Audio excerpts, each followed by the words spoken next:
Hey guys, welcome back. Welcome back to the introduction video for the Java 8 playlist. Okay,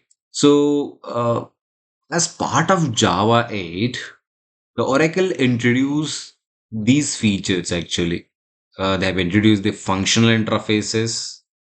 They have in functional interface, we will be writing the default and static methods, and we are going to cover the lambda expressions actually, stream API, new date and time API, concurrency enhancements, collection API improvement. After completing this course, you will be well versed with the new features introduced in Java 8. Additionally, additionally, you'll be able to write the lambda expressions in your code and use the power of stream API to make your code more readable, faster, or more concise actually.